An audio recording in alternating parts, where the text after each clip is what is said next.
What does finding Frankie hide from the player from the water and trampoline parks to the final boss fight? In Finding Frankie, you play the role of a very lucky contestant who has Willy Wonka'd his way into Frankie's parkour palace. Your golden ticket may have landed you in hot water though, since this park is not the wonderland you'd expected. In this video, we'll be taking a look at abounds in search of things we're not meant to see within this crazy park, like watching in slow motion what happens to Henry Hotline when he dies. We'll also be breaking things as we go, which is always fun. There's lots to cover, so I hope you enjoy today's look behind the scenes of Finding Frankie. What if you were in control of making a crazy death race for people to run through? Or perhaps some other spooky gauntlet for other players to tackle? Well, look no further, because Rec Room, the sponsor of today's video, just launched a Nintendo Switch for free with crossplay. Play with others from around the world on Apple devices, PlayStation, Xbox, PC, Steam, and all other major VR platforms. Just pop in a headset to voice chat with friends and jump into an official game room, tons of player-made ones, or take a spin in making your own game room. As a game developer myself, Rec Room offers a really robust creation system for people to design their own worlds and games. You can then invite other players in to give it a whirl. There's lots of spooky creations out there to keep your blood pumping too, horror fans. Like this. Good lord, that's terrifying. Why is it so dark in here? So scream with your friends, or light them up with paintballs. The choices are quite honestly endless. And it's a blast to hang out with your pals and customize your own avatar. You don't need a Nintendo Switch Online membership to play either. So jump into Rec Room for free today by clicking the link in the description below. And a big thanks to Rec Room for supporting me as a game developer and content creator.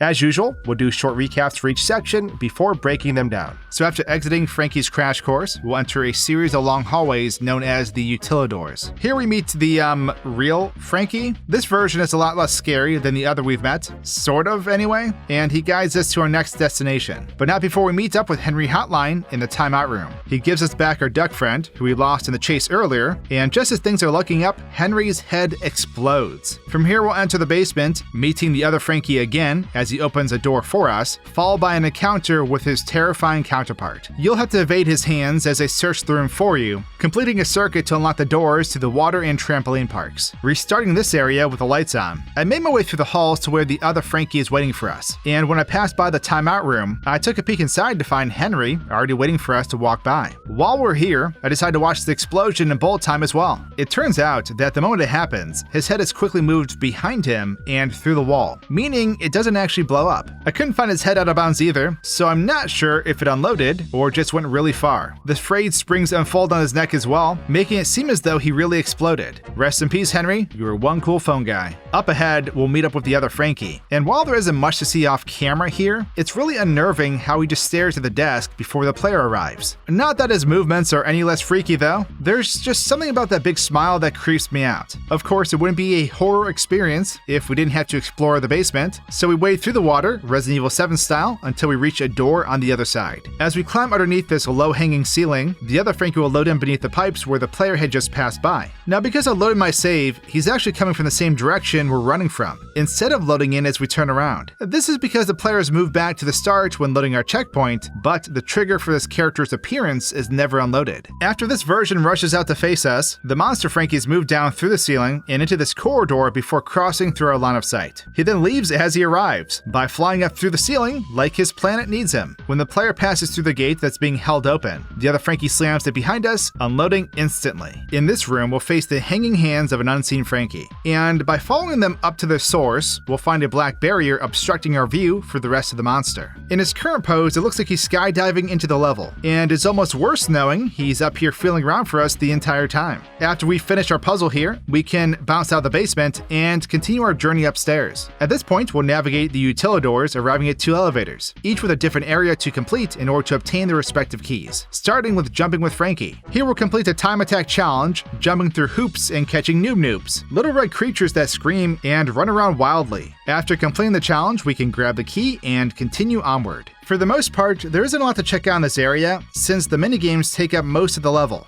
but I at least want to take a closer look at the noobs. When the boxes containing these creatures arrive, they'll basically just poof into existence just above the ground. As they slam down, their lids will fly off and a noob will appear as the box vanishes. After landing on the ground, they'll basically just run around and scream, and they remind me a lot of the Raving Rabbits. They're both small mascots with lively personalities, meaning they run around and scream constantly. What's most funny is how these enemies are defeated though. After catching one of them, they'll scream for a moment before just exploding where they stand, coating the ground in strawberry jam. Now, there isn't a whole lot to see behind the scenes here, so instead I made this challenge a bit more difficult. I increased the speed of the noob noobs during this game, and they're ridiculously fast now. All their movements and animations are faster now, which makes it quite a bit harder to catch them. If you want to catch a noob noob, you'll have to think like one, so I shrunk myself down to their size. It was almost easier to catch them this way, but still they were too fast for me to capture, so I skipped the whole trampoline thing and made myself massive, grabbing the key without ever lowering the cereal box. Now, in the following area, Frankie's Flash Flood Beach will activate a multitude of circuits that will power some fans, allowing you to lower the cereal box and grab the key. This task is more time-consuming than anything, since there are a bunch of switches hidden throughout the water slides that aren't exactly easy to find. Once again, there isn't a lot for us to see here, since the entirety of this puzzle takes place in an open room, but there is a cool shortcut I discovered that can make this entire room a lot faster. Typically, you have to activate each of the switches within the slides in order to power the second fan, giving us access to a breaker needed for the third fan. By floating up onto these pipes, we can jump onto the small section here and then slide across the gap, completely bypassing the need to access the second fan. This trick can be used by speedrunners to completely negate this time-consuming step, assuming the devs don't fix it. With the water park key obtained, we can head back upstairs in the elevator, and we have a quick stop to make before we continue. In order to access Frankie's Frosted Peak, we'll head to the incinerator room to absolutely shred some rail. In order to navigate this massive room, we'll use these railings to get across the incinerator while also hitting breakers to unlock the door to Frosted Peak. Something I missed when heading through this area initially is the Frankie seen climbing on the other side. He comes down from up top and heads through the doorway on the other side, climbing up into this hole in the ceiling where he floats through this black barrier. He then unloads. When moving the camera through this area, we can see just how huge it really is. It's lined with garbage that all leads into a giant gaping hole in the center, and I'm getting some serious Toy Story 3 vibes from it. Directly above the pit, we'll see several colorful platforms floating in midair, and a Frankie directly above them. Something you can only see from a distance is this giant Frankie doll sticking out of the trash heap. This model looks similar to the statue seen in the lobby much earlier in the game, only this one is a lot more degraded and has the word Soul spray painted on its hat. As a whole, it's pretty cool seeing this area up close, since we're usually riding a railing or sliding to our death while we're in here. With the circuit now completed, we can head upstairs to Frankie's Frosted Peak. In this area, we'll traverse this giant room with the intention of reaching the top, but it's never that easy in a horror game. As soon as we begin, slime starts rising from the bottom of the room, forcing us to complete this lethal course as quickly as possible. It's funny because this entire challenge feels like it's straight out of Fall Guys, including every obstacle we face on our way to the peak. At the very top, we open the door, maneuvering one final saw trap before reaching the final boss fight. Now, if we take a look around Frosted Peak, there are a couple of secrets that you may have not known about. First, there's a balcony on our right that the player cannot access, and it's currently occupied by our old friend, the other Frankie. He's just standing up here staring at us, which would have been really creepy if I noticed him during my regular playthrough. Interestingly enough, there's a hidden room on the other side of this wall that we cannot access, and there's even a door that would hypothetically lead inside. On the topic of secret rooms, there's actually a hidden door within Frosted Peak that we can access by hopping over some police tape. We'll climb up these stairs to find the CEO's office at the end of the hallway. The first thing you'll notice is the other Frankie who's staring at us from the corner, which honestly scared me pretty bad. On the desk, we'll find an apartment purchase agreement with red writing on it that reads, "Apartment done, everything changes."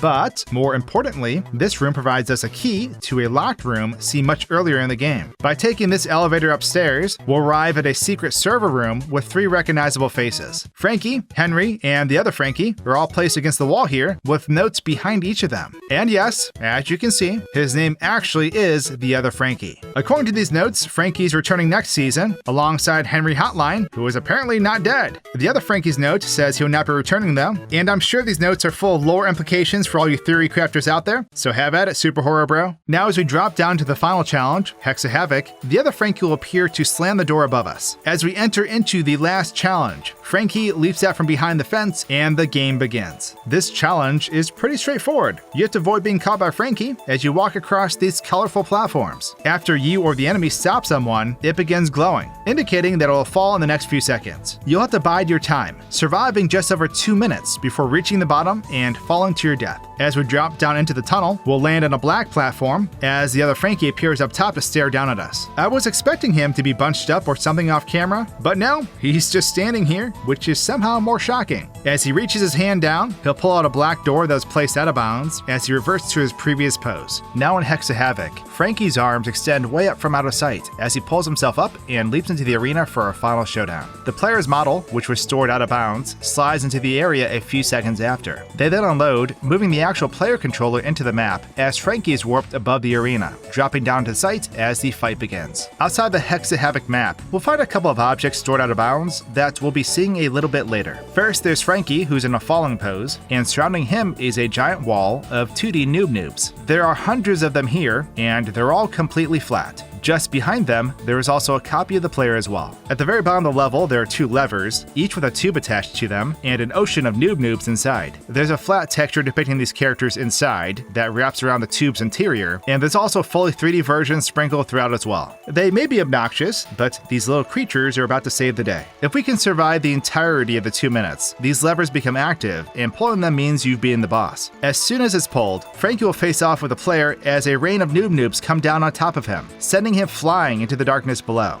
Unfortunately, the player also falls, and we watch as Frankie falls to his doom in the incinerator. Viewing this cutscene from another perspective, we'll watch as Frankie looks upwards as the army of noobs spawn directly above us. There are dozens of these little guys raining down upon us, and I can see why Frankie was so scared. They'll then fly downwards, taking Frankie with them as they do. At this point, the 2D wall of noobs is moved into the map alongside the falling Frankie, and their purpose is to provide the illusion of more noobs without bogging down your machine. By doing this, only a flat image needs to be rendered instead of hundreds of these screaming critters. Shortly after, the player looks down, freezing just before the screen goes black. We do not die to the boss here though, and we'll greet the other Frankie in his surveillance room a moment later. We then arrive in a giant Squid Game type room with a glass ball full of money waiting for us, catching a glimpse of the player's apartment in a flashback before the cutscene comes to an end. In this massive room containing the money, we can look inside the glass ball to find the money is unnecessarily large. Who cares if we win the prize money? Each bill is half my size. Within this area, if we move the camera beyond the middle door on our right, we'll find the other Frankie frozen in place out of sight. This is here for a very brief sequence where the door opens and he extends his hand, but I had no idea that took place right here. We'll then be warped into our rundown apartment where we can have a good look around with the camera. In the office to our left, there's a couple of things worth noting.